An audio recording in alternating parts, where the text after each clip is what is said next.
krvi je pomembno za zdravljenje in reševanje življenj. Za potrebe zdravstva in zadostno preskrbo s krvjo v Sloveniji potrebujemo 350 krvodajalcev na dan. To pomeni, da okrog 105 tisoč krvodajalcev letno daruje 42 tisoč litrov krvi. Za namene nacionalne preskrbe s krvjo je že 66 let zadolžen Rdeči križ Slovenije. Transfuzijske službe darovano kri zberejo in testirajo. Nato s krvjo in krvnimi pripravki oskrbijo bolnišnice. Da bi k plemenitemu dejanju spodbudili še več zdravih ljudi med 18 in 65 letom starosti,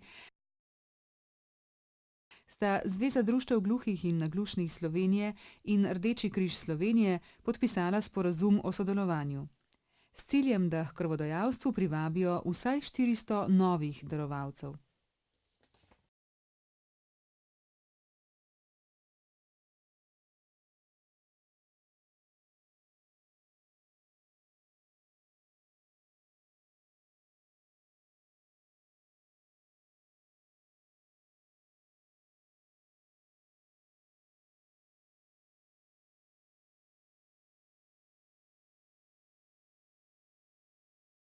Da bi lahko zagotavljali potrebne količine zdrave krvi za pomoč ljudem, ki seveda potrebujejo kri, ki je nenadomestljiva tekočina. Samo človek lahko pomaga sočloveku.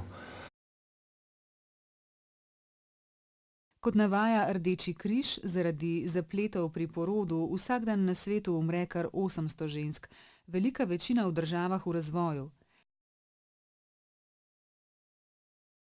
Najpogostejši vzrok smrti je huda krvavitev med porodom in po njem. Na žalost je v Sloveniji več kot 17 tisoč hudih prometnih nesreč. To pomeni skoraj 600 do 700 oseb, ki so telesno hudo poškodovane. To pomeni, da za vsakega telesno hudo poškodovanega potrebujemo skoraj 20 krvodajalcev.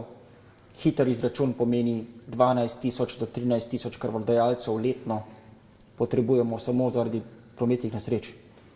To je toliko, kot jih zbere bolnišnica Maribor krvodajalcev v celem letu. Najpogostejša je krvna skupina A. Imajo 40% ljudi, medtem ko je krvna skupina AB zelo redka in jo ima le okoli 7% ljudi.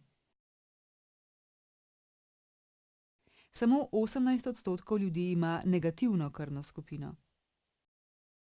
AB negativno krvno skupino lani v Sloveniji samo 778 ljudi.